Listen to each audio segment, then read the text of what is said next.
దేవుని యొక్క అతి శ్రేష్టమైన నామమునకు మహిమ కలుగునుగాక. ఈ ఉదయకాలము మీకందరికీ వందనాలు తెలియచేస్తున్నాను. దేవుడు తన ఉచితమైన కృప చొప్పున జనవరి మాసమంతా కాచి కాపాడి ఫిబ్రవరి మాసంలో ప్రవేశపెట్టిన దేవునికి సమస్త మహిమ ఘనత ప్రభావములు ఆయనకే చెల్లునుగాక. ఈ దినము మిమ్ములను బలపరచు దేవుని మాట. యెహోవా నా కాపరి, నాకు లేమి కలుగదు. కీర్తనలు 23వ కీర్తన మొదటి చరణం. భక్తుడైన దావీదు అంటున్నారు, ఆయన నాకు కాపరిగా ఉన్నారు కాబట్టి ఏ కొదువ కొరత నాకు లేదని చెప్పడం మనము ఈ భాగంలో చూస్తున్నాం.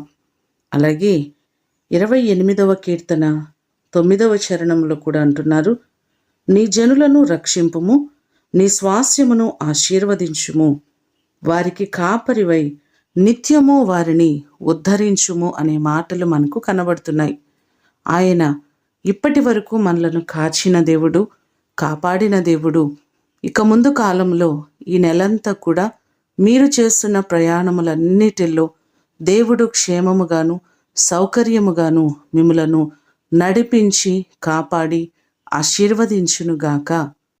ప్రార్థన చేసుకుందాం. మమ్మలను మిక్కిలిగా ప్రేమించిన మా ప్రియ పరలోకపు తండ్రి, మీ ప్రశస్తమైన శ్రేష్టమైన ఘననామమునకు స్తోత్రాలు ప్రభువా.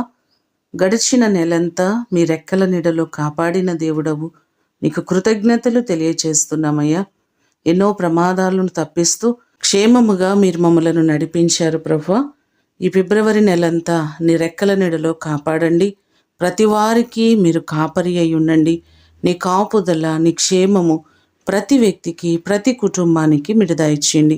మా సబ్స్క్రైబర్స్ అందరినీ మీరు ఆశీర్వదించండి. వింటున్న ప్రతి వారిని మీరు దీవించి ప్రతి వారికి నీ కృపాక్షేమములు తోడుగా ఉంచమని యేసు అతి శ్రేష్టమైన నామమున అడిగి వేడుకొని పొందియున్నాము తండ్రి. ఆమేన్. దేవుడు మిమ్ములను దీవించునుగాక.